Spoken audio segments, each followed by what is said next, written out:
Pemirsa, hari ini kantor BKPSDM Kabupaten Muara Enim dipenuhi calon peserta P3K. Jadwal penyerahan berkas tahap 2 tes P3K Muara Enim sudah berjalan 4 hari. Siang, istirahat dulu.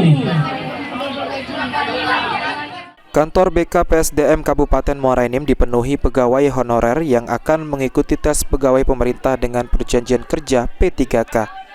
Untuk tahap 2 dengan jadwal pemberkasan tahap 1.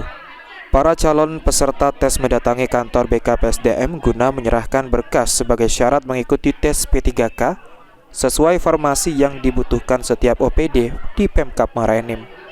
Setelah 4 hari pengumpulan berkas peserta mulai ramai dilakukan calon peserta agar bisa mengikuti tes ke depannya. Kepala Bidang Pengadaan Informasi dan Penilaian Kinerja Aparatur BKPSDM Muara Enim, Julius Kaisar mengatakan, hari kedua penyerahan berkas masih tertib, namun di hari keempat calon peserta semakin ramai karena ada 3.000 peserta yang akan mengikuti tes. Setiap harinya BKPSDM menerima 300 lebih calon peserta yang akan dilayani.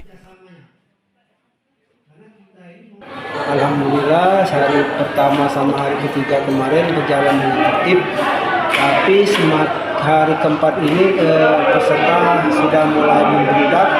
Sebenarnya sudah kita atur jadwalnya, sudah kita tempel di kaca, tapi mungkin ya karena peserta memang untuk P3K tahap 1 ini 3.000 dan nanti ada waktu libur juga panjang sehingga kendala besok mungkin akan kita lebih tertibkan kembali.